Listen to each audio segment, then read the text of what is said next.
robust. Is this true? Basically, what he meant that it's not robust. We need to increase in terms of our testings. We needed to increase in terms of testing, not just for patients, but also for screening, so that we can actually stop it and get people early enough. So what he meant basically is that we need to up the testing that we are doing. So does that mean that there might be more cases of coronavirus? It is possible if they have not been tested and not be found. So that is a possibility. Yes. It's a possibility. Yes. What can be done? Coming from the Ministry of Health, what can be done? Are there any measures being taken in place, any moves in place to try and curb this? Yes, I think there are several measures, and these measures actually started long time ago, even before the first case in Kenya. We already had our coronavirus contingency plan. Yes. It was already there. There were technical groups that were already set during that time. Our surveillance actually had been put on a high alert a very long time ago. And currently, there are more measures that have been done in terms of isolation. Isolation areas are already been set. Currently, we're also increasing. We're putting on board the KMTCs, which we have about 44 in the country that can also be used as isolation centers. There are several technical groups, like the clinical technical group, or we have the community health engagement technical group, health promotion, the surveillance team. So all these technical working group actually currently they're on high alert, and they're working in terms to mitigate so that we can actually stop it, so that we have prevention and control of the same. Just to be on record and set the record straight, yes, the government has come out seriously and saying that we have cases of coronavirus. The number stands at 7 right now, correct? So from what you're telling me, can we say authoritatively that there are cases of coronavirus confirmed? Because there are some undertones and murmurings within Kenya that there might be no cases per se, but this is a move by the government to also be a beneficiary of the $1 billion set aside. No, I think that's misinformation.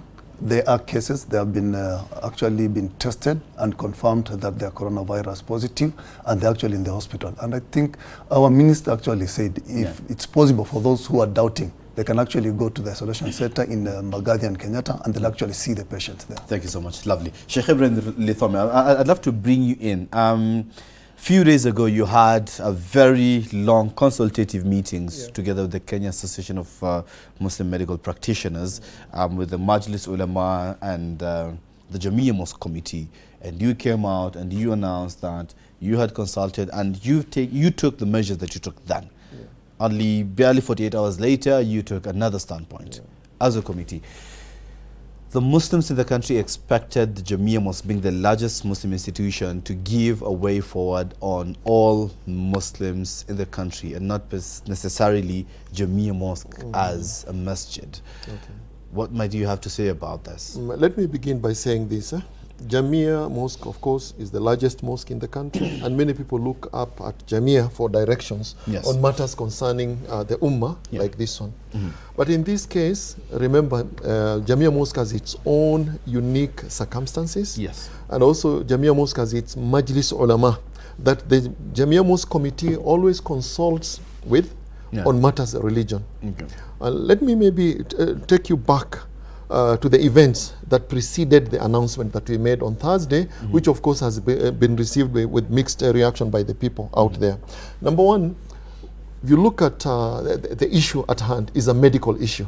So we had to consult the experts. فَاسْأَلُوا أَهْلَ ذِكْرِ إِن كُنْتُمْ لَا تَعْلَمُونَ. And that's why, alhamdulillah, we have a group of Muslim medics who have this association, and these are the experts in that area. And we spent quite a number of hours with them. And we brought in our scholars also. They discussed that. And as of Monday this week, the position that we took after listening to the doctors is that we are going to take preventive measures to mitigate the incidences of the spread of the disease. And that's why on Monday, I was mandated by the mosque committee to announce the measures, which were intended to reduce the number of hours people spend here, and also the area, to close down the areas that are very likely to spread the virus very easily, as per the advice given by the medics. But if you remember very well, Faisal, and I'm sure it is recorded, we said we shall continue monitoring the situation and we shall take action as and when required. Not 48 hours later, but 3 days later, because that was Monday. On Thursday, after again consulting with the medics, consulting with the ulama, we arrived at this decision that we need to close down the mosque. Because we had this option, Faisal. We say we are going to reduce the number of people who come to Jamia Mosque. But what criteria are you going to use to reduce the number of people? On Friday, on a Friday like this, we have about 10,000 people praying here. And Jamia Mosque is very unique, and I want people who are listening to this program to appreciate the fact that Jamia has its uniqueness. Number one, it's not an estate or an residential area mosque. True. This is a mosque in the center of the CBD. Most of the people praying here are not coming from their homes. They are coming from offices, or they are doing business in town here. A new person coming to Nairobi, the first place they land in is Jamia Mosque. So we felt that, considering that in Sharia, hifdhul nafs, preservation of the lives of people, is very high on the list of objectives, maqasid Sharia, we felt in the circumstances, as Jamia, this is the best that we can do.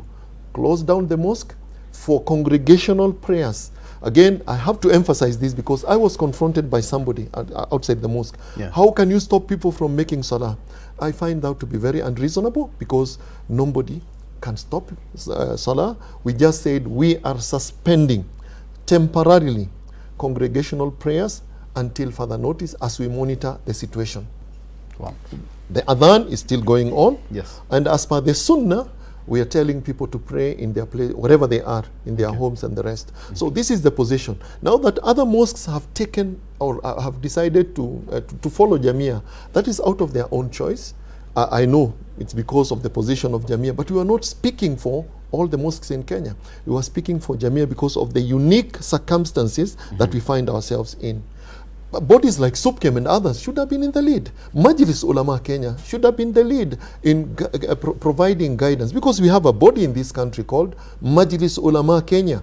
They're the ones who should have led us here. Of course, being the largest mosque and one of the Muslim leaders in this country as well, you are mandated to do that. My sister Mariam is on the other side of the line, but before bringing in Mariam, because we were expecting to have the Friday adhan on top of the hour, and Sheikh Jamaluddin is going to tell us about that, but I would just want to refer him to his tweet that he tweeted basically 1 hour ago, Sheikh, and he said, for those who wouldn't be able to pray Jum'ah today for one reason or another, they're supposed to pray 4 rakats at home. Sheikh, would you mind just shedding more light on the misconception? Because some people might think, you know, now that I'm not praying Jum'ah at the masjid, I can look for another masjid, or we can get some few people in the estate and pray Jum'ah in the estate or in their locality. Would you mind shedding some more light on that before we get the adhan, inshallah? Bismillah, alhamdulillah, thana'ulillah, wassalatu wassalamu ala rasulillah ma ba'd. First of all, it's a very sad thing that we decided to close the masjid,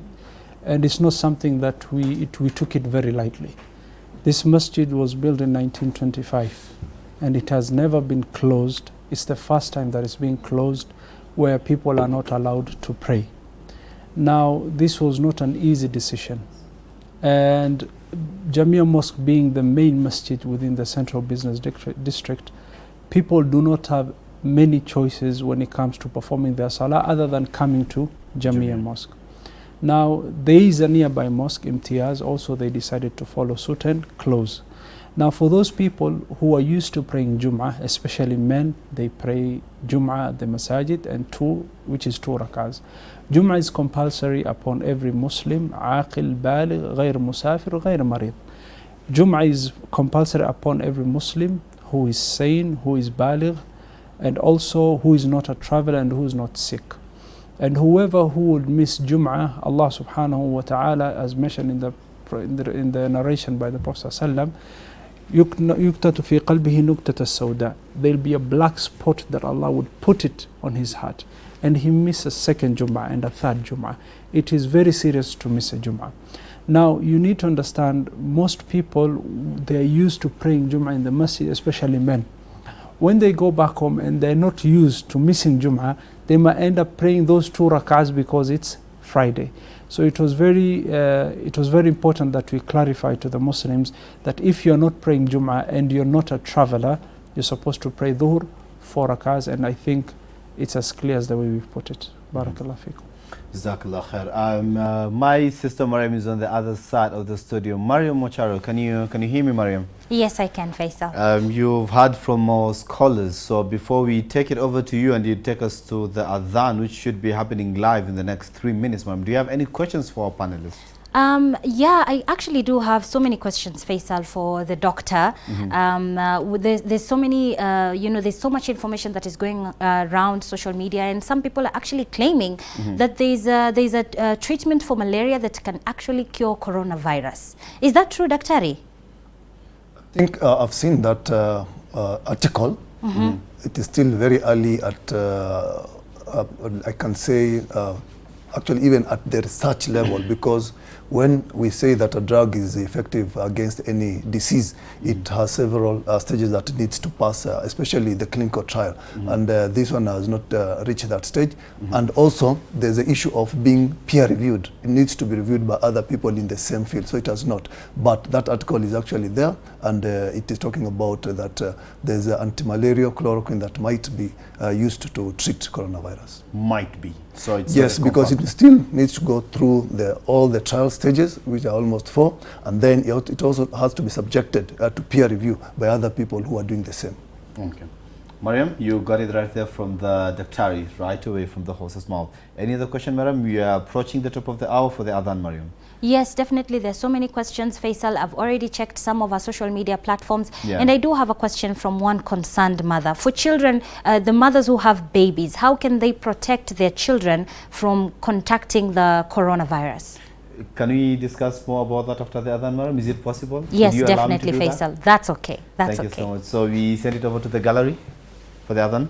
Take us there.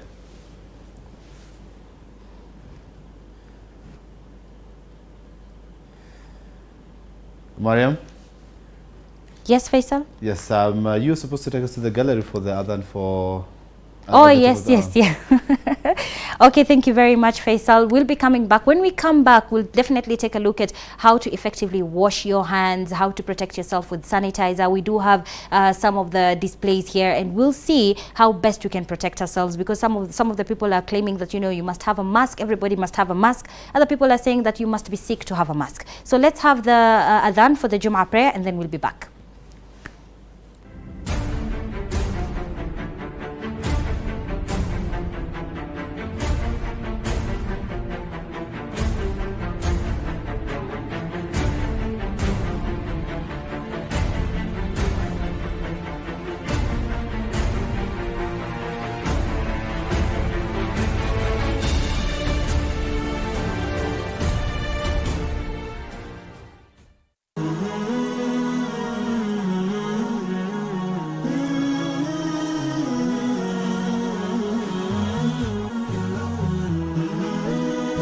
Horizon TV, the beacon for the nation.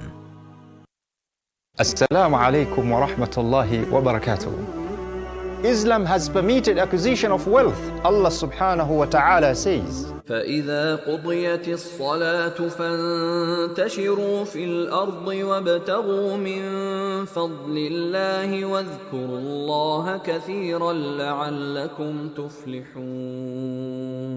To understand clearly Islamic perspective on wealth management, join me, Khalfan Abdullah, on Trials of Wealth to learn more on concept of wealth in Islam, wealth creation, wealth spending, wealth protection, and many more based on Quran and Sunnah.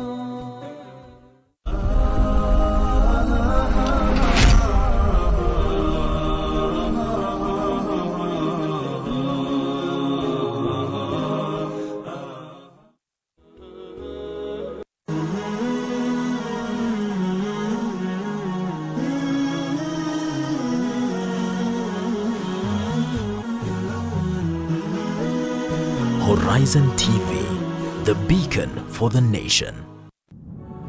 On the next episode. Sasa kadhaa ya Mungu ikikupata wewe, pitisha kwamba ni amri ya Mungu, ni hukumu ya Mungu, ni katika wasia wake Mungu. Fa amrullahi yajri ila qadaihi wa qadauhu yajri ila qadarihi. Kadhaa yake Mungu, amri yake Mungu, hukumu yake Mungu hupita kwenda kwenye kadari yake aliyokukadiria. Falikulli amrin qada'u, kila jambo lina qadha ya Mungu. Kwa maana kila jambo lina qadha yake. Mungu amepitisha, Mungu ameamrisha, Mungu amehusia, Mungu amehukumu.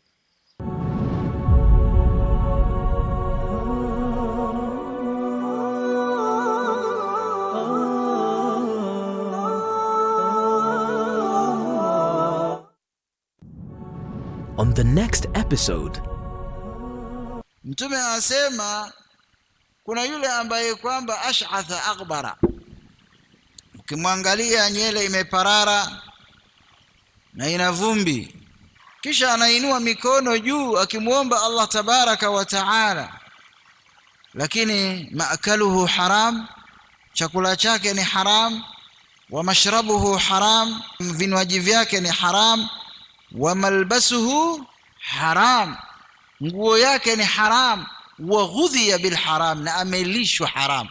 Fa anna yustajabu lahu, mtu kama huyo hata akimwomba Mwenyezi Mungu namna gani ama kiasi gani, ataweza kuitikiwa namna gani? Allah atakubali dua yake kweli? Hawezi kukubali mtu kama huyo. Hiyo ndiyo hali ngumu inayowakabili wafanye biashara.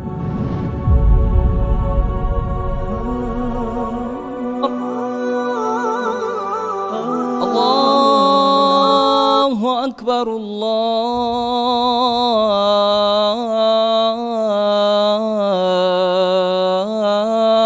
Allahu akbar. Ashhadu an la ilaha illa Allah. أشهد أن لا إله إلا الله. أشهد أن محمد رسول الله.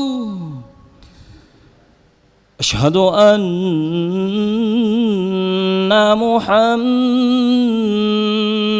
رسول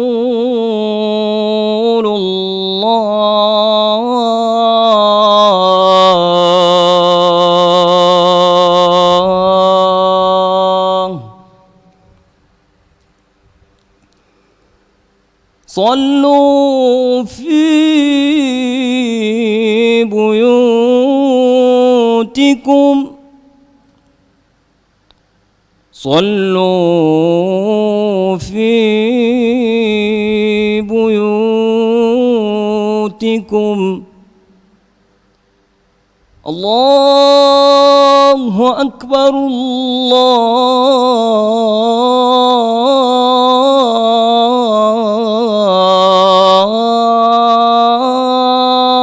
الله أكبر. لا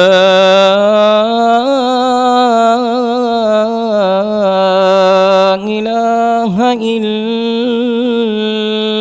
الله.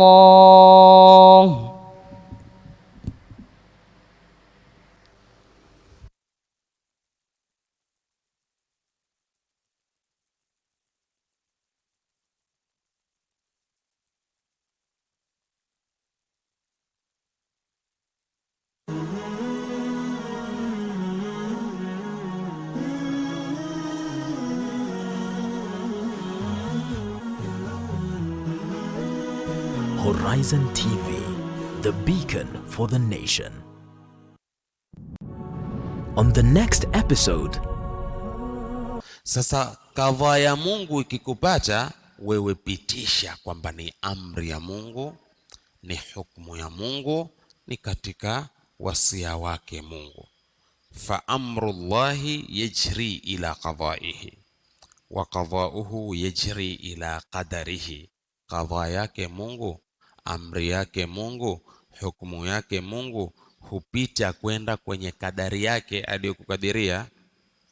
Falikulli amrin qada'u, kila jambo lina qadha ya Mungu.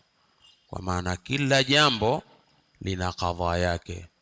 Mungu amepitisha, Mungu ameamrisha, Mungu amehusia, Mungu amehukumu.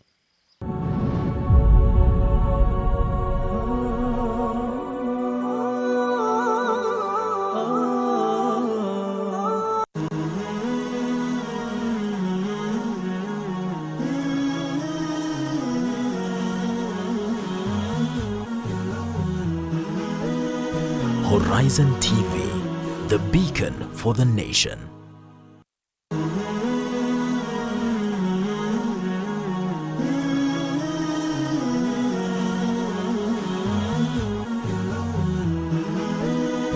Horizon TV, the beacon for the nation.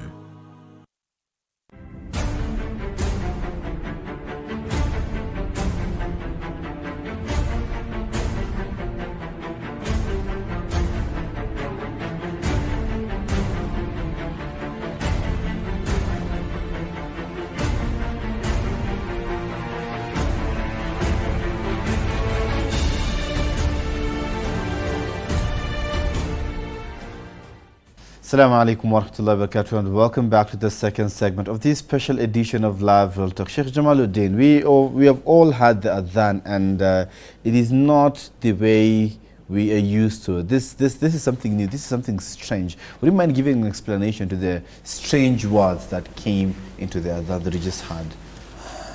Bismillah, alhamdulillah, thana'u lillah, salatu wassalamu ala rasulillah ma ba'd. It is narrated in hadith of Ibn Umar radiallahu anhu in Sahih al-Bukhari that the Prophet sallallahu alaihi wasallam, whenever it will be very cold or it will be very rainy, immediately after finishing the whole adhan, then it will be said, Sallu fi rihalikum. Sallu fi rihalikum. Rihalikum means where you stay. Rihalikum right now people do not understand what it means. So the scholars have said, you can say Sallu fi buyutikum. You can pray where you are. Now, this is part of the Sunnah. It's not something new. It is narrated in several hadith. Hadith Ibn Umar, Hadith Ibn Abbas. Hadith Ibn Umar is in Sahih al-Bukhari. So one night when they were in a situation and people could not come to the masjid, immediately after finishing the adhan, they would say, Sallu fi rihalikum or Sallu fi buyutikum. Though some scholars have difference of opinion where they say that there is no point of saying Hayya ala salah. So you remove Hayya ala salah and you replace it with Sallu fi rihalikum or Sallu. Thank you so much. My sister Maria Mocharo on the other side of the studio. Are we ready?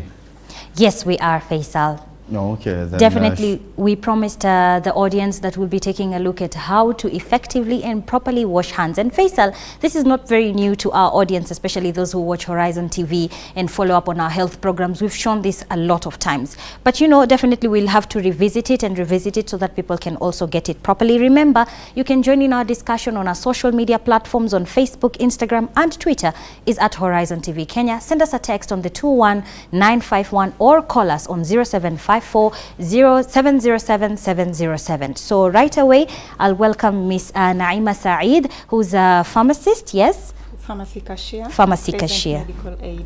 Okay, and also a medical aid. She is going to show us how to properly wash our hands. But first, wacha nikuonyeshe vile ambavyo mimi pengine ningeosha mikono.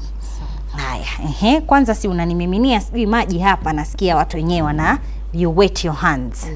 Okay, haya, tosha hivyo. Sasa Maria Mwacharo pale nyumbani anatoa sanitizer, anaosha mikono. Haya, nasuza.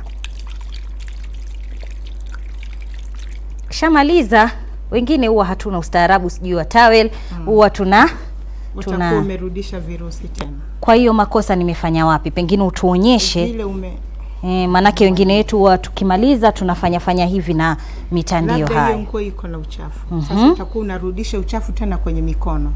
Na zile nguo manake huwa tunaosha alafu labda umefanya gari. Itakuwa uchafu umetoa kwenye nguo unarudisha kwenye mikono. Okay. So inafaa uoshe mikono. Ukishaosha mikono, umemaliza.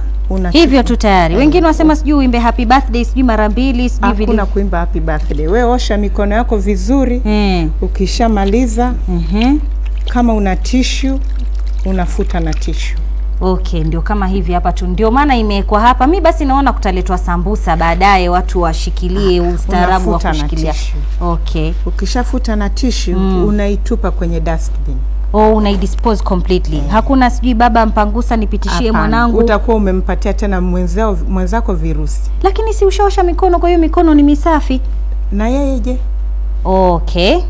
Haya, Faisal, you've seen how we should properly wash our hands and also wipe the water out with a disposable tissue, and once you finish you have to dispose of the tissue. Yeah. Na kuna wengine huwa wanatumia sanitizer. Faisal, do we continue? Do we have time or should I throw it to you? Just before you go, Mariam, still on the washing of the hands. I saw from the lecture, from the video that has been airing on Horizon TV about kupitisha maji, you know, kupitisha, just crisscrossing your fingers basically. Yes.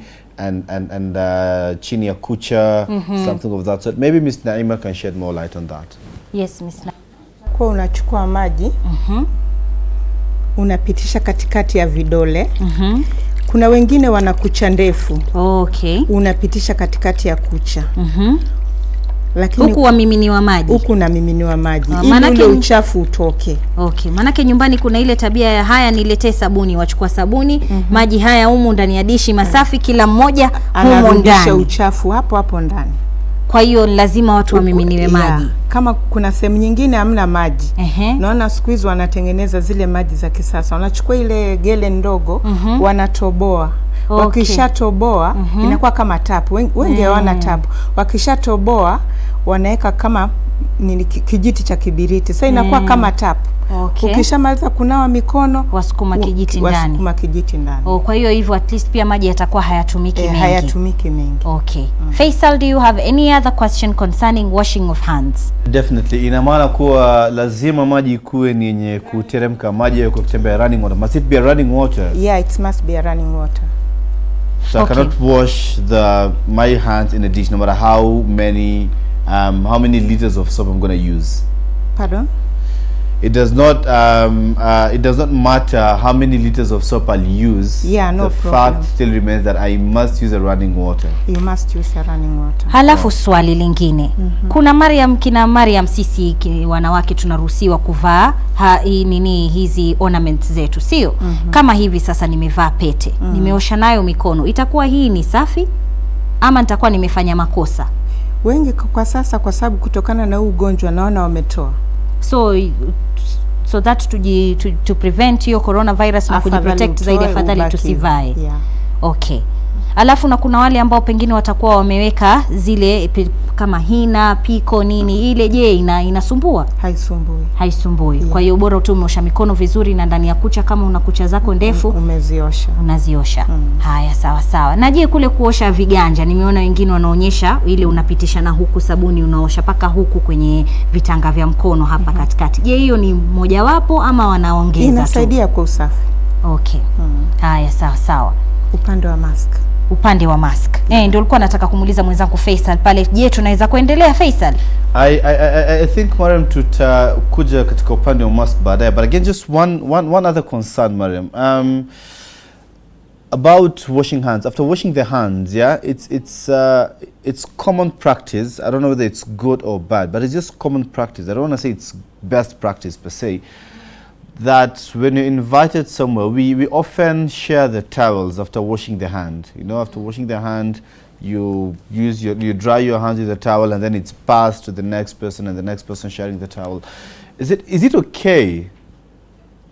Ima pengine uweze kutujibia ile swali. Kwa wakati huu sioni kama itakuwa sawa kwa sababu ile towel imetumika na kila mtu. Mimi nimetoa kwako, nimetoa kwangu, nimezungusha hivyo, labda kuna kama sherehe, itakuwa sio mzuri. Itakuwa si sawa. Kwa hiyo kila mmoja atumie taulo yake ama watumie hizi tissue. Okay, sawa. Na kuna sehemu ambazo pengine tissue zinaweza kosa kupatikana, kuzipo afadhali mkono ikauke. Afadhali hivi mpaka Faisal, do we go on to the next segment? Okay, lovely. Before I release Miss Naima, and then later on we'll still later for the first mask. Daktari had something to add. Doctor. Nafikiria tu ningeongezea kwamba vile wanavyosema Naima, maji kwanza ni ya kutiririka. Yeah. kwenye mfereji tunajua yanatiririka, hiyo ni bora. Lakini kama kuna vile alionyesha na jagi ama yeye alikuwa anasema likitin, ni chombo ambazo tumetengeza, watu wanaweza kutengeza na chombo kidogo, alafu natoa, alafu yanatiririka. Umuhimu ni lazima yatiririke. Pengine pia kukuongezea tu vile alivyoonyesha mkono, ukiwa na kama mpango fulani, kwa sababu kwanza tunahimiza uanze kwa juu, uoshe, alafu katikati, kisha upande huu wa juu, alafu katikati tena, kisha ukija upande wa ndani pia juu, usafishe vizuri tena katikati, kisha uoshe huku kwa sehemu za nchi za nje, alafu hii mkono kidole cha gumba ukiosha vizuri, alafu kucha itakuwa rahisi ufanye hivi, hasa kama kucha zako ni refu, ili uweze kutoa uchafu wote. Na tuseme hii yote ichukue kama sekunde 20. Yote hiyo 20 seconds. Kwa uchache. Kwa uchache. My goodness. Wow, Mariam. Yes. I won't ask you how many seconds you take. I won't Faisal, I take 1 minute. Is that too much, daktari? No, the more the better. Hiyo uzuri zaidi. Lakini kwa chache iwe sekunde 20.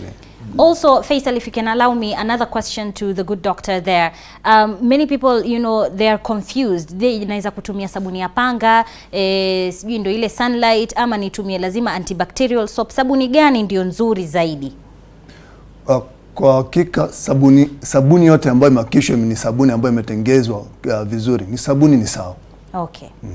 Thank you. Thanks so much, madam. We're going to come back to you, but again, now allow me just start with my panel, and then we're going to come back to you with matters to do with face masks. Okay, if we have to do face masks, and if it's a must to do face masks, then how do we do it? And of course, there's an interesting topic on niqabs as well, okay? Yes. You clearly saw that on Twitter the other day. Guys were going outrageous that Muslims, you knew about how to prevent coronavirus all along, but you never told us, yeah? Your ladies used to put on niqab all along. But we're going to come and discuss more about that, Mariam, okay? If you allow me. Definitely. Thanks so much, Ms. Naima Saad, Mariam. Yes, Sheikh Ibrahim Lithome, now onto you. Sheikh, there are some masajid in some areas of the country and the world in general that have refused to close down at all. Their congregation prayers will go on as scheduled and as normal. We saw the statement from the Catholic Church as well.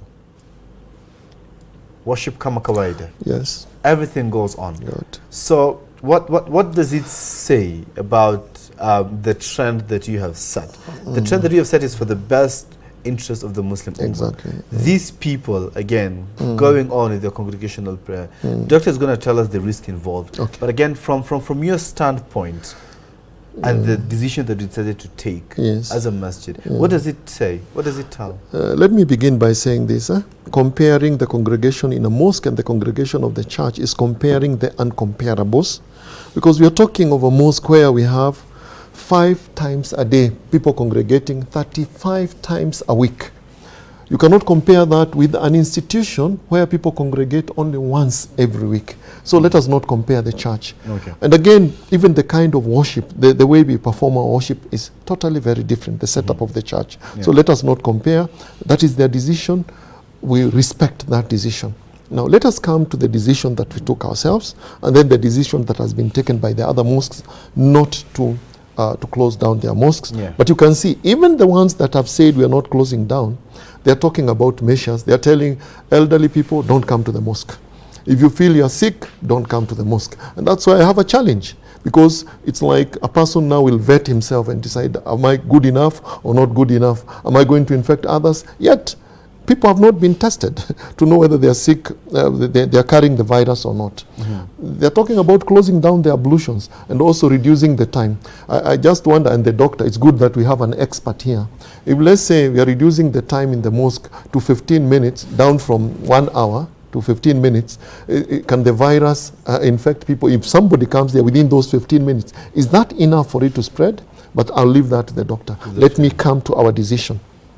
I know those who are criticizing Jamia, faulting Jamia, they're saying that, you see, if Allah subhanahu wa ta'ala has decreed that you're going to fall sick, it doesn't matter whether you're at home or not. Number one, we have to believe in qadr of Allah subhanahu wa ta'ala. Every Muslim has to believe that there is qadr of Allah subhanahu wa ta'ala. But also believe that Allah subhanahu wa ta'ala has also given us the intellect to take action, to take precautions. the Prophet sallallahu alaihi wasallam, the best human being that we all emulate, said, if there is plague in a certain place, those who are inside the place don't go, and those who are outside don't come in. And if a person is sick, quarantine them. Even the idea of quarantine was advised by the Prophet sallallahu alaihi wasallam. Yet he's the best believer in qadar of Allah subhanahu wa ta'ala. And the story of Umar ibn al-Khattab, we're running away from the qadar of Allah to the qadar of Allah. So what we did ourselves after consulting the doctors, consulting with the scholars, we said we have to take precaution. And this is required in Islam, that we have to take precaution. And in the circumstances, we felt that the best thing, because we cannot tell people a few, we can only have a few to come here, and only those who are 100% sure they are not infected, then we said we better close down the mosque, and this is in the best interest of the ummah. Hifdhu nafs comes, as I said earlier, it comes very high in the higher objectives of Sharia, maqasid Sharia. So it is in that we have no... Faisal, you know, it is very sad for anybody accusing us, because I remember being confronted outside here, you're stopping people from praying. What interest does anybody have in closing down a mosque? We have no interest other than the health of the people. And for the time being, we are the custodians of the mosque. It is our mas'uliyah, and that's why we felt, and it was painful. People broke down and cried when we were announcing that, because it's a painful decision, but it was in the it is in the best interest. And the Sheikh will tell you, it's what we call akhafu dararain. It is the lesser evil. That was the lesser evil, and it is based on teachings of Islam. I want to challenge anybody who will tell me that we went outside the fold of Islam. I believe it was in the best interest. And again, for those who have decided not to close down, they feel that they can take those measures. We felt we cannot sanitize 10,000 people in this coming to pray in this mosque. We felt that we cannot close the toilet, the ablution block and the toilets, and still allow people to come and pray here. It will be a contradiction. So that is what led us to make that decision in the best interest of the ummah. That other people decided to take cue from Jamia, well, it's because of the position of Jamia Mosque in the country. But actually this was meant for Jamia and to guide the congregation here in Jamia. Jazakallah khair. Thanks so much. Sheikh Jamaluddin, I'm going to come to you to add a few more things, and then I'm going to come to Dr. to tell us the risks involved. Sheikh Jamal. Bismillah. To add on what Brother Sheikh Ibrahim Lithome said, people need to understand that the situation of Jamia Mosque is very much different than any other mosques.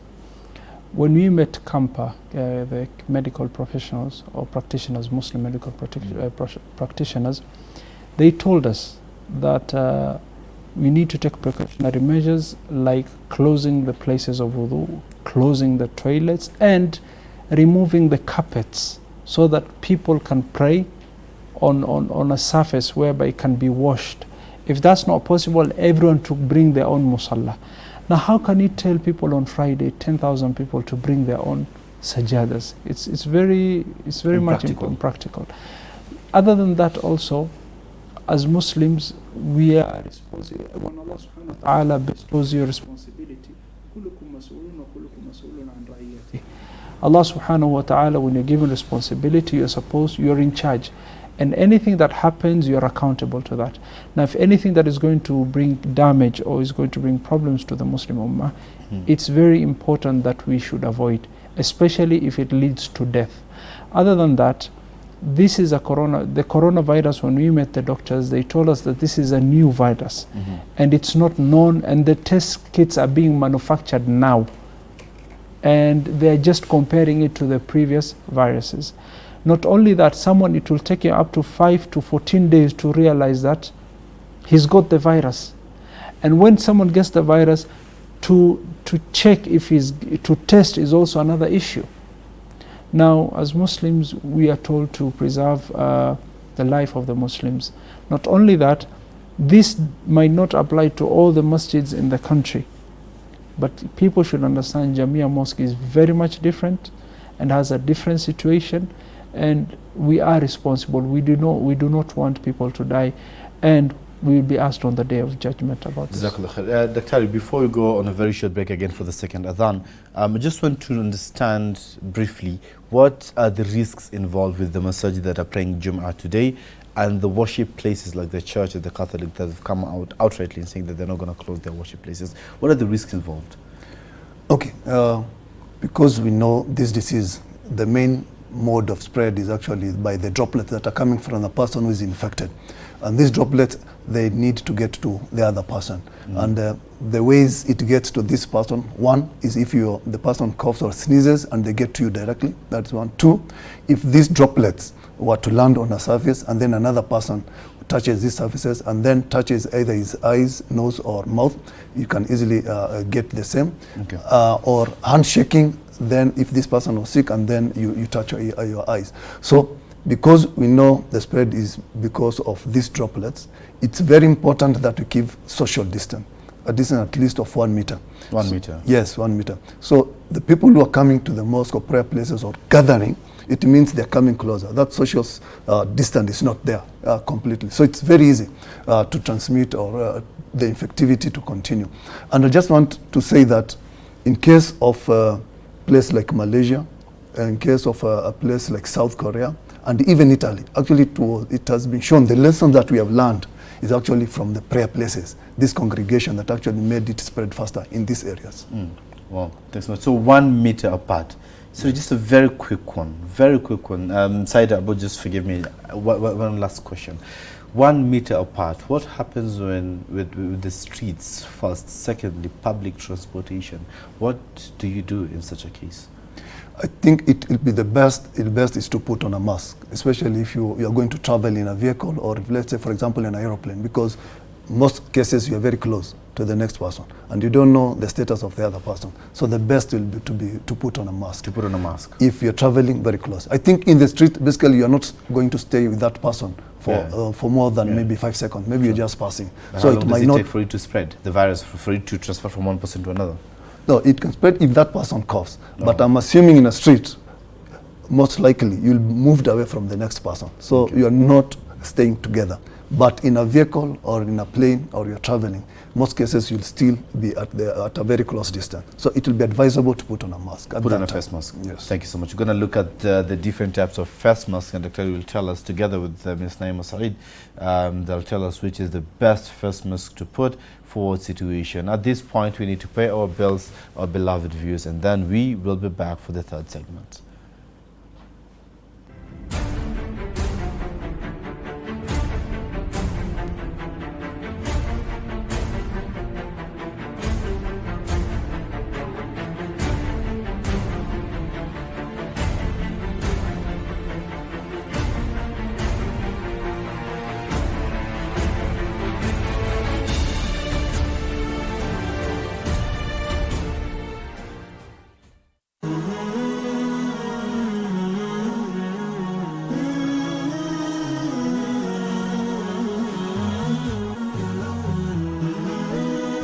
Horizon TV, the beacon for the nation.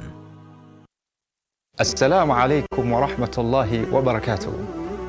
Islam has permitted acquisition of wealth. Allah subhanahu wa ta'ala says, فإذا قضيت الصلاة فانتشروا في الأرض وابتغوا من فضل الله واذكروا الله كثيرا لعلكم تفلحون. To understand clearly Islamic perspective on wealth management, join me Khalfan Abdullah on Trials of Wealth to learn more on concept of wealth in Islam, wealth creation, wealth spending, wealth protection, and many more based on Quran and Sunnah.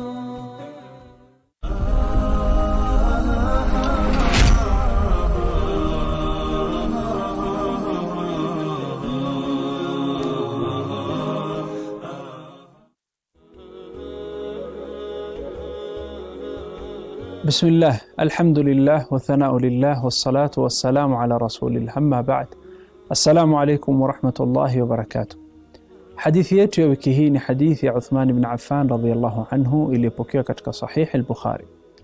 Asema Uthman ibn Affan radhiyallahu anhu, sami'tu Rasulullah sallallahu alaihi wasallam yaqul, asema nilimsikia Mtume sallam akisema, ma min 'abdin yaqulu fi sabahi kulli yawmin أو مساء كل ليلة Bismillahi alladhi la yadhurru ma'a ismihi shay'un fil ardi wala fis samai wa huwa as-sami'ul alim 3 marratin fayadhurruhu shay.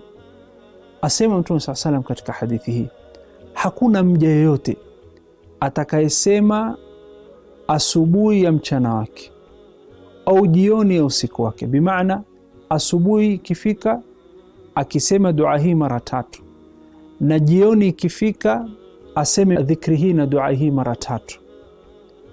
Bismillah, kwa jina la Allah subhanahu wa ta'ala, jina ambalo ukilianza kwa jambo lako lolote hautapata kudhuriwa na jambo lolote katika ardhi au katika mbingu.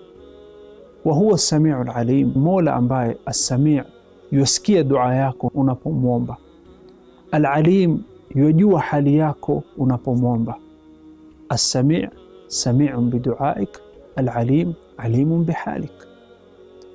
3 marratin, akasema mara 3, fayadhurruhu shay, kisha apate kudhuriwa na jambo lolote. Ndugu Muislamu, ili mimi na wewe tupate kulindwa kutokana na maafa, tuseme dhikri hii asubuhi mara 3, jioni mara 3, ili tupate kulindwa katika mchana na ili tupate kulindwa usiku. Tukilindwa katika mchana na tukilindwa katika usiku, basi tumelindwa katika maisha yetu yote. Bismillahi alladhi la yadhurru ma'a ismihi shay'un fil ardi wala fis samaa wa huwa as-sami'ul alim 3 marratin, mara 3. Ahsantum wa jazakumullahu khairan.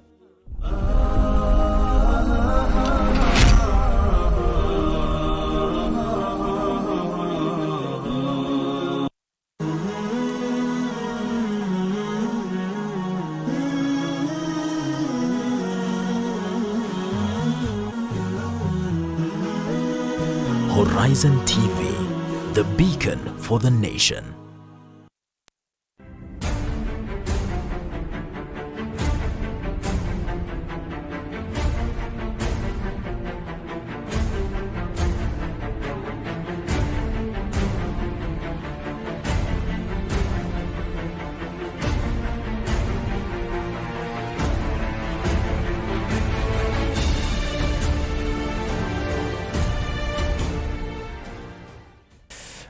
Thank you so much, Sayyid Abud, and welcome to the 3rd and unfortunately the last segment of this special edition of Live Real Talk. But before we continue, Mariam Mocharo, standing on the other side of the studio. Mariam, how are you? I'm fine, what thank you, Faisal. On the other side? Well, Faisal, we have some gloves here, we have some face masks, and I have my sister Naima here to tell us about these face masks. Miss Naima, these face masks, where can people get them and when do we wear them and how? Inafaa ivaliwe kama kuna sehemu ya watu wengi, kama vile daktari amesema, kwenye matatu, public means. Njiani sio vile, manake unaweza kujiepusha. Njiani kama watembea, kama unaweza kuwa mbali na, lakini kama kwenye matatu ni vizuri kutumia. Okay. Aya, na hizi face mask mtu atatoa wapi? Sisi tulikuwa tunauza hapa Crescent Medical Aid. But kwa sasa tuna uhaba wa face mask. Sasa sehemu tunatoa ni kidogo sana. Lakini watu wanaweza kununua kwenye pharmacies zozote? Wanaweza kununua kwenye pharmacies zozote. Swali ambalo lina kera zaidi, lina kereketa, jinsi ya kuvaa. Kwanza tuonyeshe jinsi ya kuvaa, alafu nitakuuliza baadhi ya maswali ambayo yameweza kuja. Unafaa uvae hivi. Kwa sababu okay, huku kwenye mikunjo inakuwa nje. Unavaa hivi. Alafu unaiweka kwenye masikio. Kwenye masikio. Okay. Sasa swali ambalo liliweza kuja kutoka kwetu. Kuna baadhi ya watu ambao wanasema baadhi ya hizi face mask ni lazima ziwe na sijui kidude hapa cha kubana pua ndio utakuwa umejiprotect, ama sijui baada ya kuvaa ile ukivaa hivi. Kama hii sasa ilikuwa hapa mezani. Kwa mfano hivi vidole vyangu vinapita humu, nimeshika.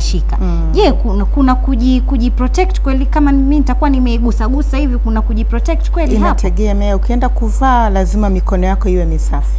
Okay. Okay, alafu unapoivua unaitia ndani ya begi ama unaiweka wapi? Unatupa. Unachukua nyingine. Okay. Na hizi face mask kuna aina ngapi? Maana naona kuna hii, na kuna watu wanajitengenezea wenyewe nyumbani kama tulivyokuwa tunazungumza hapa sasa hivi, watu wanachukua kanchiri wanavaa. Sasa aina gani ndio nzuri zaidi? Aina hii ndio nzuri zaidi. Aina hii ndio nzuri zaidi. Na ni kitu gani ambacho kitakufanya upate kujua hii ndio yenyewe na zile feki ambazo zipo huko nje ndio sizo? Ni kitu gani ambacho kitakufanya ujue? Inategemea vile kuna wengine wanatengeneza fake kama hii ni original. Hii ni sasa utajuaje? Utajuaje kwa kuiangalia tu hivi? Vile imeundwa upande huu na huu. Okay. Vile ilivyotengenezwa na huku kubanwa banwa na kudungwa dungwa hivi vishimo. Na kuna no expiring date. Expiring date huwa inaandikwa mahali? Hakuna. Hamna. Pengine pia daktari kwenye boxi. Pengine pia daktari upate kuongezea katika hilo, tueleze, je, mtu atajua vipi face mask ndio ile ninayotumia ama sio? Kwanza muhimu ni kwamba mahali unapoinunua iwe ni mahali ambapo imesajiliwa na serikali katika chemist na pharmacist. Ya pili pia lazima uwe umejua, unaangalia wakati wake, muda wa kuharibika, na zaidi pia kuna ile ambayo imeambiwa ni muhimu, inaitwa N95. N95 is the most important one. Yes, that is the one that is recommended. Yes. Okay. So there are different types of face masks, yeah? Yes, there are different types of face masks. Oh, okay. Mariam, I've seen you've just shown us 2 types of face masks. My producer is showing us other types of face masks maybe, so we can just have a look at it from your screens. These are face masks that are passing on your screens right now, and maybe Ms. Naima Said can tell us which one works and which one does not work. Maybe that is surgical, correct? Yeah. So Ms. Naima, is that okay? Is that appropriate? Yeah, it's okay. Okay, what about those ones? That's the one that you have on the table there? No. These are the ones you have on the table there. Are these ones okay? The blue one? Yes. Okay. Are these ones okay to put them on? Because there are different types of face masks that we've seen Kenyans working with on the streets, yeah? So are these ones okay? Are these okay? I suggest the blue one is the best. Okay, okay. That one. Okay, that's the same one. Okay. Can you have others? Yes, what about these ones? Dr. You can also have a look at this. What about these ones? These are face masks that we've seen people working with on the streets. Are these okay? No, what we are recommending is the blue one that she was talking about, the N95. The blue one, the previous one. This one. Yeah, this is because of the different layers that it has, and even the way you put it is actually very important. So that you don't put it the wrong way. And also wanted to add, the way you handle it, especially when you are removing it, you might end up actually contaminating yourself more than helping yourself. So how are you supposed to handle the face mask then? You should not touch on the outside part, especially when you are removing it, because we are assuming that is the area that if there were any droplets, they were landing on. So the best will be if you can remove it from the ears, don't touch on the inside and throw it. Wow. And is it reusable? No, you're not supposed to reuse it. At all? Yes, you should not reuse it. Once you have removed it, you just get a new one. Nice. Yes, Mariam. Just maybe if we can ask the good doctor there to show us exactly how to handle it, just the way Miss Naima did here for us, to handle it and how also to remove it. Exactly, yeah. We have one here with us. Yeah. Dr. Maybe you can show us. So that's how you put it on. Yes, so you should never handle it on the outside, because this is the area where you're assuming that all the droplets came. So the best will be to remove it and dispose it without touching on the other side. Okay. Faisal, if I can ask Daktari, sure. Some people are saying that the infection, or rather the virus, can also get you through the eyes. So how do you protect that? Is that true, first of all, and how do you protect yourself? Yes, actually the virus gets through what we call mucosal membrane. These are thin membranes, especially found in the eyes, the nose and the ears. So the best actually, especially for example, when you're talking as Muslim washing bodies, the actual people should have goggles, so that that water that is spreading or the liquid should not get to your eyes, nose or ear. So you are reducing the prevention by covering your nose by the mouth, but it is best if you add something else. Especially, the masks are not supposed to be put all the time. If you're taking care of a sick person, or you're suspecting you might be in a position where other people might have it. So it's not recommended that you put it all the time. So the all mask circumstances comes with a necessity. Yes. Not all the time. No. So people are rushing for it, but actually they have no criteria why they want to get it at that particular moment. Yeah. Wow. Especially for caregivers. If you're a caregiver taking care of somebody, the health workers, that is appropriate time. When you're going to get very close to people, for example, I had mentioned traveling, I think then it becomes necessary. Nice. Okay, Faisal, if I can come back to the doctor again, if you wouldn't mind that. Now coming back to children, for the people who don't take ghusl all the time, yes? So the eyes protection, and with children, how can children protect themselves? Because you have children at home right now. To be honest, they don't stay indoors all day. They can go out and play with other kids. So how do we protect our children, Daktari? Okay, one, with the children, we have actually found that they are the best behavior change agents. If a child is told something and understands, even whether it is from school or heard from their colleagues, actually they can come back and even direct the adults and say, we have heard this, we have been told this by our teacher, they follow. One, it is very important for them to be told. Secondly, if it's possible, they also should be informed in a simple way, whether it is by pictorial or even if it's by cartoons. I remember there's a time there were hand washing lesson from the TV which were using cartoons, and the children used to sing about them. It was a cartoon called Sopo. It was actually by the government and the UNICEF. And the children actually could sing and follow that, and they could remember when to watch. So one, first, is to inform them that this is important and what they should do. Next, because they are still children, if adults can prevent some of the circumstances that they can get this infection. For example, if they were to go to a cinema, they were to go to a football place where there's a crowd, then they should be stopped and advised not to go. Nice. Lovely. Mariam. Yes, Faisal. You have something on the table there. Yes, that's what I was coming to. Miss Naima, hapa naona umetuwekea glovu hizi za kuvaa. Kazi yake nini, ama tunafaa kuvaa kuanzia leo tutembee nazo? No. Hizi sana sana zinafaa upande wa cashier. Okay. Cashier because they handle money. Oh, yes. Wanavaa, sorry. It's okay. Unavaa glove if you're a cashier. Kwa hiyo hata conductor pia una advise yule utingo kwenye gari anafaa kuvaa. Lakini naona upande wa cashier kwenye supermarket wamebadilisha. Wana design tofauti. Pia kuna design tofauti. Je, zile design nyingine pia zinakubalika? Kuna zile tu nyeupe na kuna zile inafaa. Hii ndio inafaa. Manake kuna wale wapishi pia wanaotupikia vyakula. Nilikuwa nataka nikuulize katika sehemu za kula. Je, ni sawa watu waendelee kwenda kwenye migahawa, ama wanaopika vyakula ni lazima wavae glove na wakivaa? Hauwezi kujua nani ana virusi na nani ambaye hana. Kwa sababu vile watakuwa wanaongea inaweza leta shida. Na pengine daktari, as Miss Naima is wearing these gloves and telling us who and when they should be worn, especially in our restaurants, daktari, how do we continue to go to restaurants? And if they talk, people are saying that the virus cannot survive in very hot conditions, so I guess food is okay? Yes, food, so long as it's prepared well, I think there shouldn't be a problem. Okay. Very important question, Mariam, you asked there about those gloves and the conductors. Is it true that these can be spread again? Because we saw the President's directive on minimal usage of hard cash. Can this be carriers as well of the same virus or any other virus for that matter? Yeah, I think any services that is touched by somebody who is infected can be a carrier.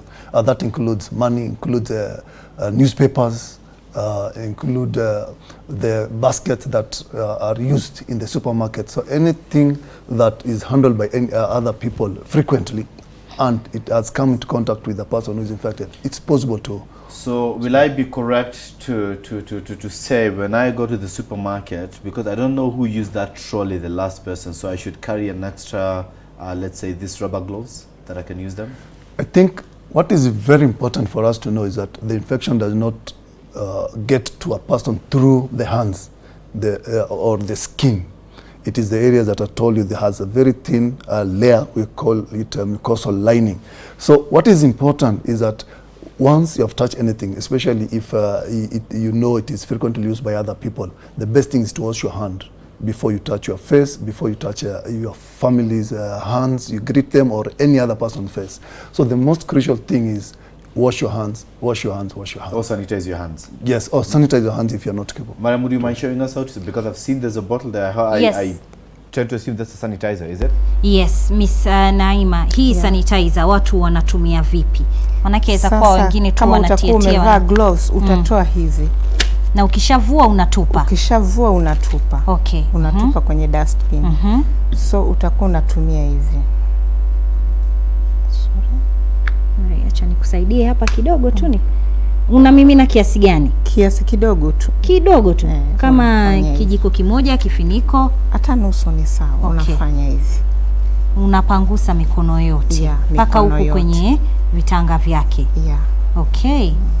Alafu swali lingine, kwa mfano sisi hapa maofisini tumekuja, Faisal pale kakangu ameshika microphone, ameshika karatasi, tablet na laptop, akitoka pale aoshe mikono ama tumie sanitizer? Maji ni muhimu. Maji ni muhimu. Kwa hiyo sanitizer si guarantee. Hii ni emergency, labda kama umepanda kwenye gari. Okay, kama umepanda kwenye gari unatumia tu. Unatumia. And how frequently? Je, baada ya dakika 5 una sanitize? Inategemea, maybe umetoa pesa kwa mfuko, unaweza kujisanitize. Swali muhimu sana ambalo nimeona watu wameweza kulituma katika mitandao yetu ya kijamii. Watu wanauliza hizi simu hizi, mimi nimekuja na yangu hapa, nimeigusa ina cover hii, nimesafiri nayo, nimeitoa ndani ya begi, nimeiweka hapa kwenye uso, narudi. Je, hii simu haina virusi hii? Inaweza kuwa navyo. So vipi nitaisafisha simu yangu na haiwezi kuhimili maji? Kuna sanitizer yako kidogo, unaweza kuifuta kama una kitambara. Unaifuta na kitambara alafu unakitupa. Pamoja na hii cover yake unatoa, unafanya kama kuiosha vile. Okay, sawa sawa. Faisal? Yes, Mariam. Are there any questions on our social media platforms if you check there on your tablet? Definitely, we will check on our social media, but before that, we have Dr. here that I'm seeing he's in his gears, wanting to show us something as well, different types of, as well, removing the gloves, Yes, I just wanted to add on what Naima has shown, that you can also hold on top of the gloves, almost at the edge, so that you don't contaminate, because if you do this, you're going to contaminate your hand. So you can hold on top and hold on the other one, top, then you bring them so that they get inside. Okay. And zero chances of contamination. Yes, so that now you're actually putting them together inside. So the sides that are contaminated are actually inside. Okay. Then you can remove, because these are the sides that it is the opposite side. Lovely. Faisal? Lovely. Yes, Mariam. There is a question many ladies are asking about this piece of cloth that I'm holding here. A lot of us like, some of us Muslim ladies like to wear it. This niqab.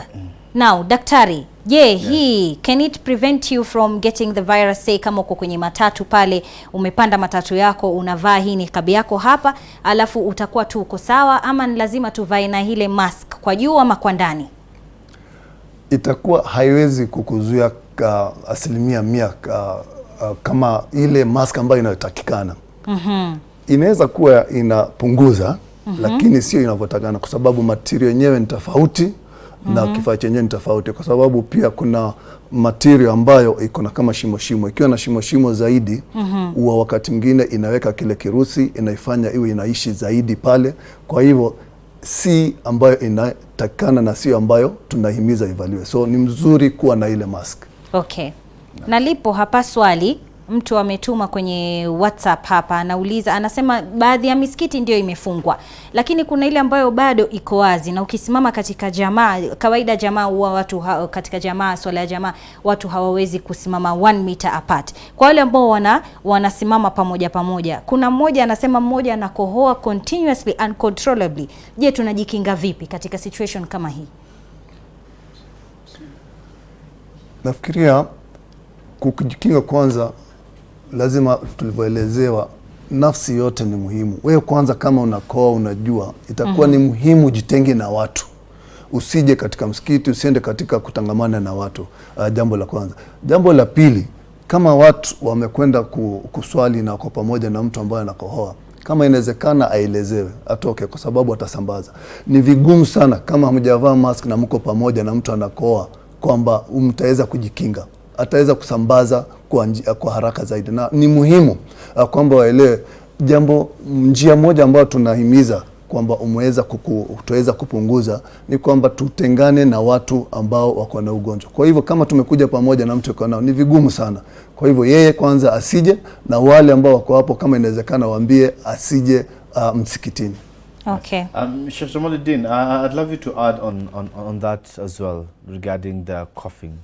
When people are in the masjid, and we have the guidance of Rasulullah sallallahu alaihi wasallam, when you sneeze or when you cough, you cover yourself. Now that is the guidance of Rasulullah sallallahu alaihi wasallam.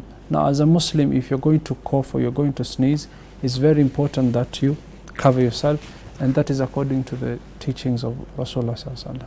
No. Sheikh, worst case scenario, you're there, someone is not covering himself up when coughing. Are you allowed to break the salah and move away for your safety? If it's confirmed he's a carrier of the coronavirus, but definitely when someone is coughing, it doesn't mean necessarily he has the coronavirus. So you don't leave shaka and then you break your salah.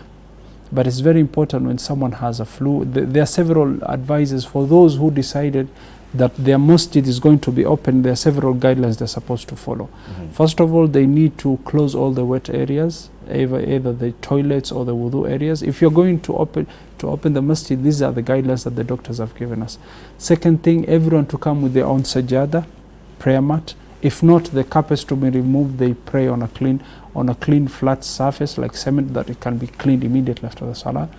Last but not least, if someone is sick and has chronic disease, someone like has got cancer and diabetes, they keep away from the masjid. And also old people who we believe that their immune system is very weak, they're supposed to keep away from the masjid.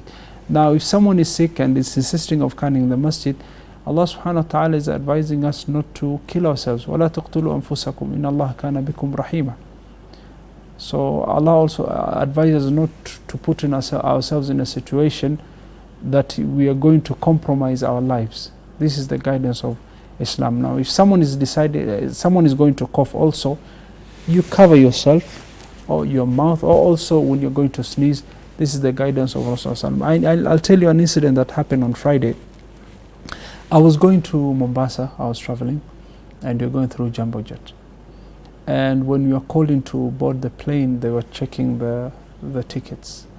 And an old man sneezed, and people ran away. People ran. So, subhanallah, it was just a natural sneeze. And so if someone just sneezes in salah, it doesn't mean necessarily it's with coronavirus and they're going to break the salah. So we should not take things out of proportion. But also if someone is sick, keep away from the masjid. Nice. Lovely. Sheikh, still on you. Dr. Salim mentioned something in one of his answers regarding the rights of the Muslim body, right? It's important to talk about this, because he suggested that those who are handling, those who are washing the dead body, they should cover all the inlets, right, Dr. Salim? In this case, what happens when, waliyadhu billah, maybe one person Muslim is affected from this corona, right, and he succumbs to it? So how does that supposed to happen Islamically? First of all, we don't wish anyone to die out of this disease, whether Muslim or a non-Muslim. But if someone dies out of this because of this disease or this plague, the guidance of Rasulullah ﷺ that whoever dies out of a plague is a martyr, is a shaheed. So we ask Allah to protect us from this. And if someone dies out of this, this is a sign of Allah would accept inshallah as a shaheed by the grace of Allah. So whoever who dies out of a plague is a martyr, is a shaheed. So first of all, bi'idhnillah, he is a shaheed.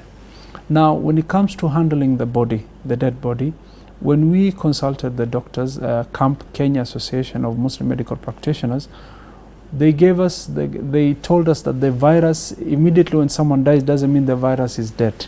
So the virus is still there. Now we cannot tell people you need to wash the body, yet they don't take the precautionary measures. Now the advice that have been given are several. First is when the person has died, after removing the clothes, first of all the clothes need we need to get rid of that clothes that he's been wearing. Because when someone dies, there are several guidelines you're supposed to have. You're supposed to have ghusl, you're supposed to have kafan, you're supposed to have salat al-janaza, you're supposed to have dafn. These are the 4 things that the rights of the Muslim when he dies. Now when it comes to ghusl, first of all, the clothes, if he has been confirmed that he died out of the coronavirus, the clothes has to be removed and has to be washed with chlorine, something like jik. That is the guidance that we were given by the doctors. And if it could also be burnt, that's another way of getting rid of the clothes. Second thing, the whole body could be sprayed with chemicals that could disinfect the body, but that's not enough. Third, those people who are washing, they should have guidelines from medical practitioners on how to wear the gloves, and they're supposed to cover their face, and they're supposed to cover their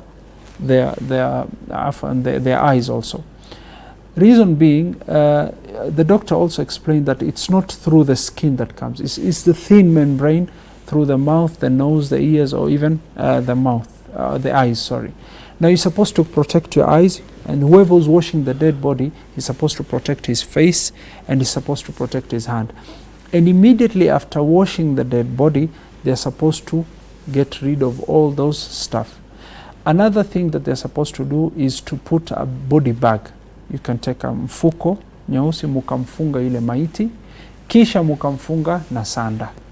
So when you're closing that, when you're washing that, when you wash the dead body, you're supposed to also cover. You can use a body bag, and then you put the kafan. Why the body bag? The scholars, the doctors advise us is the body bag is to protect any liquid or anything coming out. When you compare that with the cloth, the kafan is it has a lot of holes, a lot of perforations. Now when you cover that, and then when you do the kafan, then we are safe. We can remove the body, and we can pray upon our brother, and we can bury our brother decently. But if you're not going to follow those guidelines, then we are prone of infecting and causing and helping and being a reason and being causing a cause of people to carry that virus, and it will damage more Muslims. And I from this member, I kindly ask our doctor to meet with KAMPA again, Kenya Association of Muslim Medical Practitioners, and to give us guidelines, the way they gave us guidelines on the masajid, to give us guidelines on how to handle a Muslim body. We ask Allah subhanahu wa ta'ala to protect us, and inshallah I believe they would do that, but this is based on the advice that they gave us in the meeting. Lovely. So before we take the parting shot, Mariam is busy looking at the social media handles, and time is running out. Mariam, if you allow me just to finish with the panel first. Sheikh Ibrahim Lithome, couple of days now, the masjid is closed. It's sad. It is so sad. Subhanallah, every day when it's 1 p.m. you see the amount of people outside the gates wishing for just one more jama'ah at the masjid and all that. Ramadan is a couple of weeks away. Yeah. For how long will the mosque suspend the congregation prayers? As you said, Faisal, this is very sad. It's nobody's wish that we close down the mosque. It is against our wish. We have been forced by circumstances. We can only pray that Allah subhanahu wa ta'ala open up for us, and we are able to get a solution to this problem as soon as possible. And especially now, it's a big ibtila, that this is coming just very close to Ramadan. So we are praying that inshallah before Ramadan we are able to reopen the mosques. But more importantly, Faisal, because I can see you are almost asking us to give our parting shots. Yes. What lesson are we learning from it as Muslims? Number one, that we should not take the blessings of Allah, ni'am, for granted. We should know that being able to access a mosque is a blessing from Allah subhanahu wa ta'ala. We should not take it for granted. We can feel the pain now. Number two, we should also appreciate that Allah subhanahu wa ta'ala, inna Allah ala kulli shayin qadir, that Allah subhanahu wa ta'ala has so many soldiers. You can imagine, I have not seen the coronavirus. It has only been seen by the doctors through microscopes. It's so tiny. But imagine, the whole world today is suffering because of something that we cannot see. I think this is a lesson to humanity, that we should appreciate that Allah subhanahu wa ta'ala is able, is almighty and he can destroy the world using a very small creature, like something that we cannot see, like a virus. The other day, we were talking about the locust. It's a small insect, but it was disturbing us. Now something even smaller has come in, disturbing the whole world. So the lesson here is that, can we, all of us, go back to Allah subhanahu wa ta'ala, ask for forgiveness, and know that Allah is almighty. And we know He is merciful. Allah is merciful. We are going to get a cure of this. And I'm happy that the country is talking about prayer. You know, when you pray, you appreciate that there is a power bigger than you. So I think this is also important. And Sheikh, you always tell us, Asa an takrahu shay'an wa huwa khayrun lakum. You may hate something, but something good might come out of it. I think something good also is coming out of this. Number one, we are going back to Allah subhanahu wa ta'ala, seeking istighfar. We're also appreciating the blessings that we have, but we are taking them for granted. We also appreciate that places that were spreading immorality are also closing down. Yeah, alhamdulillah. I heard the governor of Mombasa talking about the places of Mira. You know, Mabaraza Mira, I don't, Maskani Zamira zinafungwa. Alhamdulillah, they close permanently, inshallah. The nightclubs and the rest. I think something good is coming out of all this, and we pray that, as we were told by the Prophet sallallahu alaihi wasallam, likulli da'in dawa. For every ailment, there is a cure. Only that we have not discovered the cure. So sooner than later, may we discover this cure so that we can, this can be something of the past. But always remember, at one time we were talking about HIV/AIDS, and it seemed like a big calamity. Now it's like we can handle that. Now it's a virus. I want to believe, inshallah, we'll be able to go through it. But then we should know Allah subhanahu wa ta'ala knows what else will come in. And we should repent and prepare ourselves, knowing that Allah subhanahu wa ta'ala is able to do anything. Sorry for this controversial question, Sheikh. There is a national prayer breakfast tomorrow. Yes. Will you be attending? No, we are being, there's a limited number of people. Again, they want to reduce. No, we are being represented by Professor Isaji. The controversy comes in whereby someone would think, why do you close down a place of worship and then you guys gather again and you're encouraging social distancing for... There's a very limited number of people who are going there. Actually, it will be more through the media, not... it's not a live gathering of people. So it's majorly through the media? Yeah, it's actually majorly. Very limited number of people. Very limited number of people. I understand there will be only, throughout the country, about 15 people only. That will be throughout the country? Yes, that's the information I have. Last question, Sheikh, before I move into the partition. Weddings, burials, nikahs, and burials at home. How do you go about it? I like the directive that was given yesterday by the governors. I think the governors had a meeting, and all of them now are becoming Muslims when it comes to burial. Within 24 hours, you must bury. The people attending the burial ceremony should not be more than 50, even the wedding. Now, everything has been simplified, and I love the issue of the burial now. No keeping bodies for a long time in the mortuaries and the rest. So I think something good is coming out, because, you know, remember, keeping the body for long is an expense. That has been reduced. Now the gatherings also in the burials and the rest. So a few people go for the burial and also take the precautions. Not only that, but also if someone was planning to do a wedding, my advice is to do a wedding right now, because there is no hall. It's very costly. No lunch. You just you and the qadi and the witnesses and walad dalin. Yes. Ameen. So you have a very good excuse. This is the best time to bachelors, you're hearing only that. 5 people. It's only 5 people. Sheikh, I'm going to move to you, Dr. Salim, for your parting shot this afternoon regarding the discussion that we've just had. I think my parting shot is being clean, cleanliness, hygiene. Which Islam actually emphasizes a lot, being in nadif. So I think that is the basic thing. That is the way we can fight this disease. We know, Sheikh was talking about the coughing etiquette, the Prophet saying you cover. It's the same thing we are teaching now. We are talking about hand washing, which we are supposed to do at least 5 times as Muslim.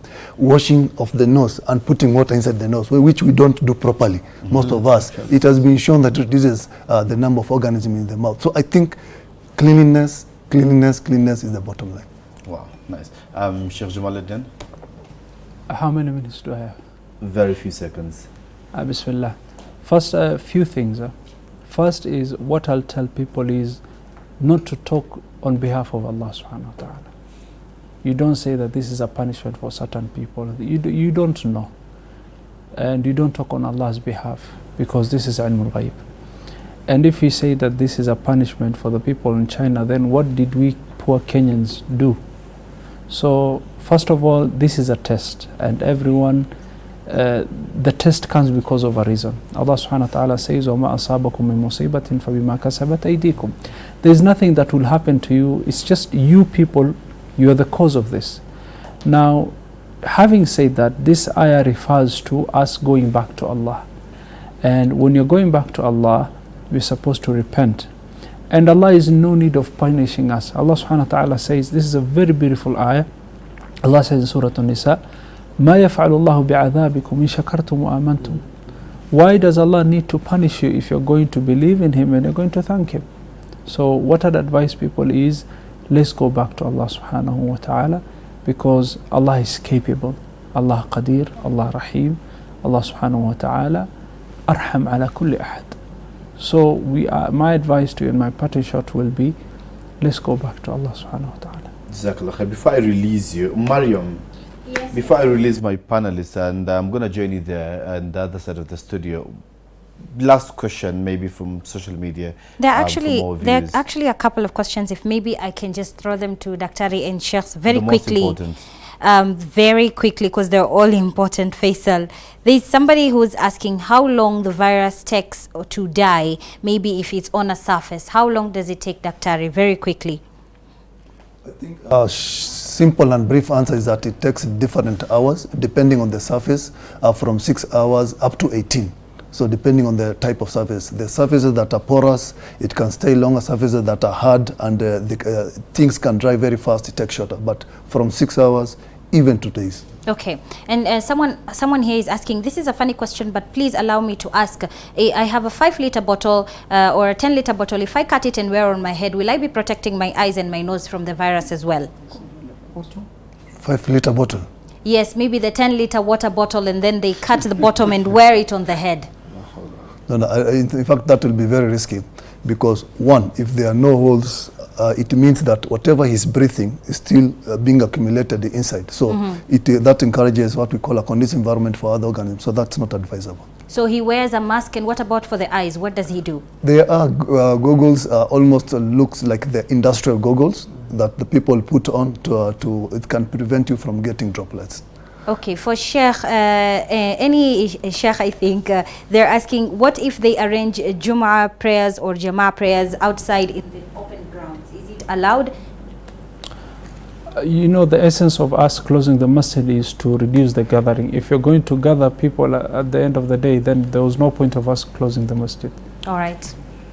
Faisal, those are the questions that came from our audiences. Lovely, Mariam. Any other thing from the social media, Mariam? Nothing else that I'm seeing here, but there are some questions that I've been told are being sent on our SMS line. We'll be definitely getting back to the audience members. And some of them are asking for the numbers for the doctor, and others are asking for the numbers from the Sheikh. Thank you so much, Madam. As I'm going to join you right there, I just need to thank my panelists. Thank you so much for making time. And I hope our viewers back at home as well, they have benefited as much as I have. Jazakumullah khair. Thank you so much. You go, maybe if you can hand over the sanitizer to our panel as well, to also sanitize their hands, okay, yes, as they leave the studio. You sanitize your hands. Okay. Are we taught how to do it? Okay. I'll look at the doctor, how the doctor is doing it. Okay. Oh, so that's how the doctor is doing it. Yeah. Okay, Shalom. I'm bringing the sanitizer over. That we're going to sanitize our hands there on that set. As we set out, right? Yes, exactly. Sheikh, may I get the sanitizer, please? So there are no viruses on this sanitizer, right? Thank you so much. And